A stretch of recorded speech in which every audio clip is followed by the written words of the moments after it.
Have you ever watched a movie and been captivated by the way the light seems to create a magical aura around certain objects or characters?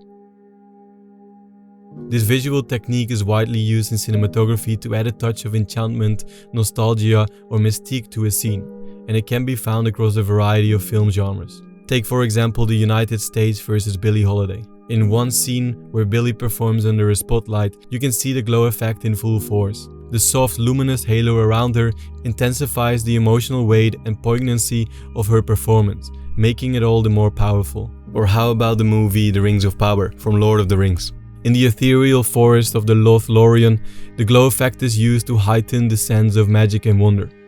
The delicate, hazy halos encircling the luminous objects add to the film's otherworldly atmosphere, making it an unforgettable viewing experience. In the previous tutorial, we showed you how to get the glow effect through halation, but the glow effect can be achieved in many ways, such as post-production filters or using diffusion filters in front of the camera lens. You can even try smearing petroleum jelly or a softening filter directly onto the lens to create your own unique glow effect. By now you've seen just how powerful and evocative the glow effect can be in enhancing visual storytelling and eliciting emotional responses from the audience. So why not try your hand at creating this mesmerizing effect yourself? So join me as we explore a new way to achieve the glow effect and take your cinematography to the next level.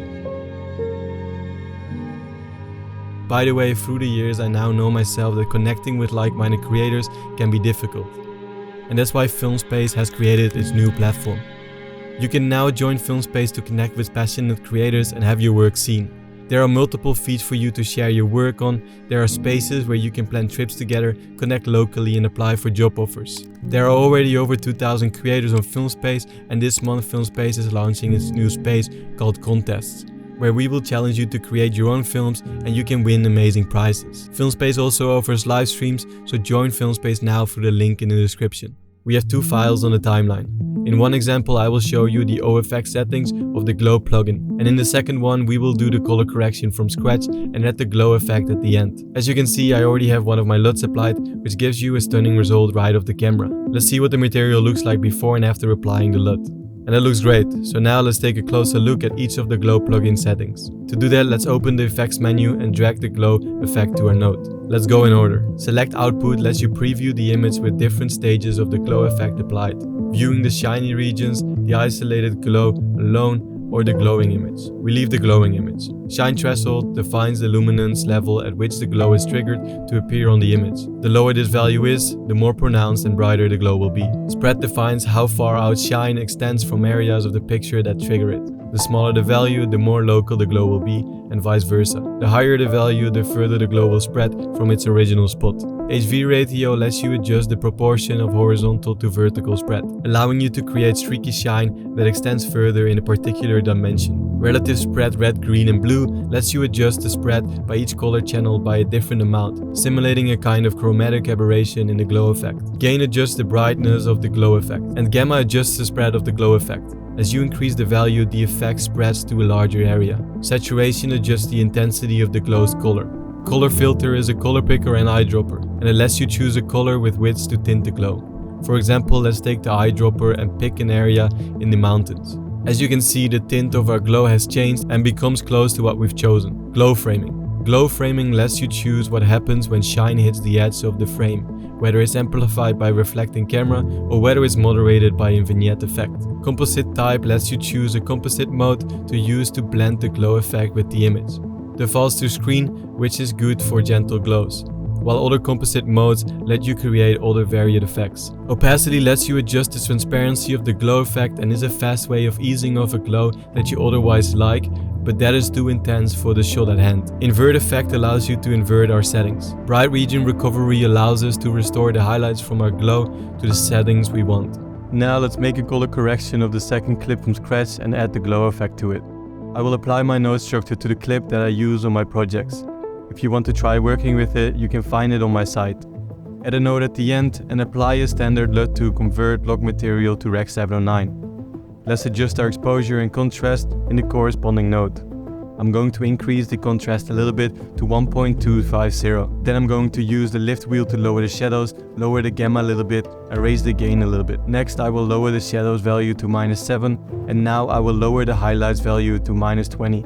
And finally, I will add some detail by increasing the mid detail value to 50. Let's go to the white balance and saturation node next. Here I'll make the image cooler and set the temperature value to -70. I will also reduce the saturation to 40. Next, let's go to the curve color warper node. Here I want to make the mountains in the background less cyan and saturated. First, let's go to the curves U versus U and click on our image with the dropper and shift our point a little bit up. Now let's go into the U versus saturation curves and do the same thing.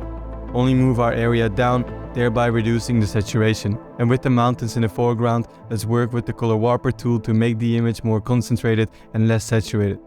Now let's look at it before and after. And that looks great, so now we add glow to our image. Let's go to the effects menu, select the glow effect and apply it to our node. First of all, let's change the composition type to screen. Then I apply the following parameters to my video. Remember that these values are likely to be different for your videos, so experiment. I set the shine threshold to 0.294. The spread will be at 1.560 and I set the gain to 0.239. The gamma I will set to 0.970. I also want to add textures by adding grain to the video. To do this, I just activate the grain node prepared beforehand in my node tree, and then I adjust the parameters a bit. I use the film grain preset 35mm 200T film with the following parameters. Texture with a value of 0.5, grain size at 0.2, grain strength at 0.1, and I increase the softness to 0.350.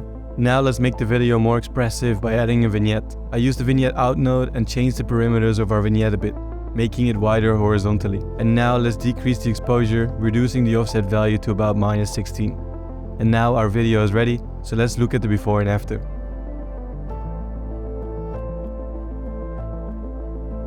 But there is so much more to learn about color grading, so check out all my other videos on the channel and I'll see you in the next one.